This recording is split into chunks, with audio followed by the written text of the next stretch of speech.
Salutations everybody, it is Matty here today. I had a chance to see Dying Light 2. I am joined by the producer of Dying Light 2. Hi, hello all. My name is Karolina Skua and I'm a producer at Techland. Yes, thank you so much for joining me today. It's been a pleasure to have a chance to chat with you beforehand. But now we're going to talk about what exactly I saw on screen here. Pretty mind-bending stuff in my opinion compared to the first Dying Light. It still held that sense of being a Dying Light game, but it's clearly evolving. I wanted to start off with the parkour system. That's really where Dying Light, I think, caught a lot of people. And we're seeing some vast improvements on an already fantastic system. So how do you guys go about doing something like that?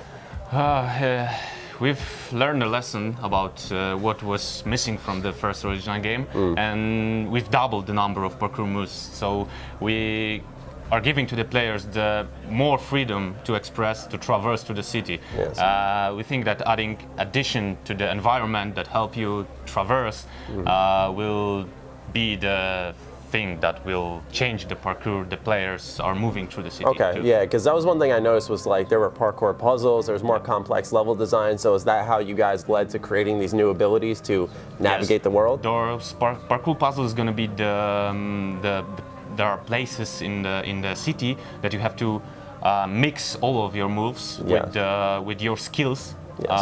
And with your manual skills too, to reach the top or to enter some kind of location. And to do that, you're going to be really the master of parkour. Absolutely. I mean, that's one sense that the game always gave you in the original Dying Light. So it seems it's already carrying the torch in the second one. Also, we saw things didn't go as planned in the beginning of the demo. We're starting to get chased down by all these different looters because they had caught us, they blow the horn. They were popping up from buildings and whatnot. Was this a dynamic thing happening or was this scripted for the demo? There are factions, there are like groups in the city, and it's up to player how he'll decide to interact with them. Okay. Sometimes player will face, I don't know, like group of 4 enemies, and it's going to be only them that player will need to kill or eliminate. Okay. But sometimes it can happen that player will be, the group is going to be more organized, that he fought at the beginning of the fight, so they can have reinforcement on the way, and it's like totally generic. It's not scripted, so wow. Yeah, because that was a really exciting escape scene, and that all happened dynamically, is what you're saying. It's up to player which direction is going to follow. Yeah, true. So, and like because like the enemies were popping up almost in the perfect place, like it was a scene from a movie or something like that. Yeah, it was awesome. We did it with the chase, with the original chase from Dying Light using infected. So it was the same experience, but now we are shifting that more to the human side. Yeah. So we also have chases with the human. Yeah, because that's one thing that I noticed throughout the demo was that the humans and the zombies felt equally as threatening throughout the world. I mean, for example, right in the beginning of the demo, he crawls into a window and he's inside a nest and all these zombies are completely still. It's very unsettling, but at the same time, he encounters these looters.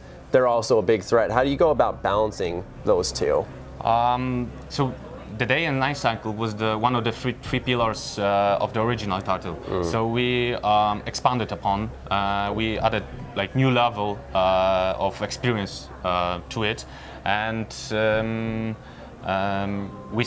as I said, we iterated that, and our goal is to have the day for humans and the night for the infected. But also there are places when the zombies are on the streets during the day, they are not touched by human, so you can explore them. There are still dark places when the infected are resting during the day. So and those are really not looted because of them. So we like to explore them. We are trying to get the tactical combat on a human side to be more brutal, more aggressive, more tactical, even if it was and you saw it here. Yes, absolutely. So that's the case we want to follow. Yeah, because you guys even tied in like parkour moves, the demo or through the bucket, jumped, kicked. That was awesome stuff. Definitely. Environment or parkour moves into the combat, that was something that we aimed for. Yeah, one thing I noticed that was a pretty big change with Dying Light 2 was how you guys are approaching the story. You bring on Chris Avallone, we're seeing a bigger focus on choice, consequence, there's a dialogue tree now.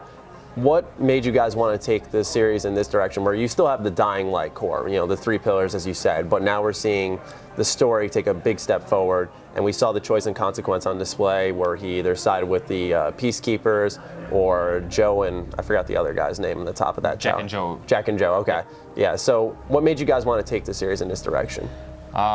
We put ourselves goal to create a truly bold sequel, not just a sequel.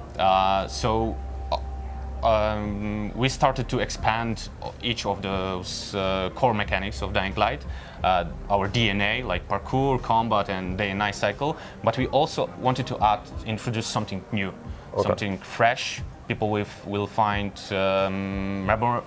will memor about that after they play the game, and something that will offers a lot of replayability to the game. So it was like natural decision to have the story introduced in it, but we didn't want to offer like the linear narration to the game.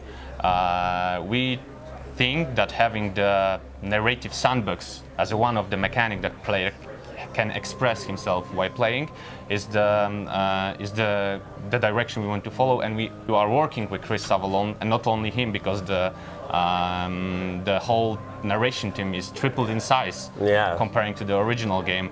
We have also experienced guys that introduced the story for the following, and also former members of the Witcher team working with us. So we really learned the lesson about that, and that is something that we think is the first for it's first in this type of game. We are going to introduce completely new mechanic to the players, and we think that at the end of the game each of your worlds is going to be completely different. Awesome. Yeah, last question is about those choices you were making. Like I said, we were talking about allying with different factions. We saw how the world transformed with them. There are going to be different factions for the player to ally with or betray? Several factions that are in the city, and I can even say that you can eliminate some of them. Ooh, all right. So you can be like an asshole in this game. You're a true agent of change in the city, so you can do whatever you want.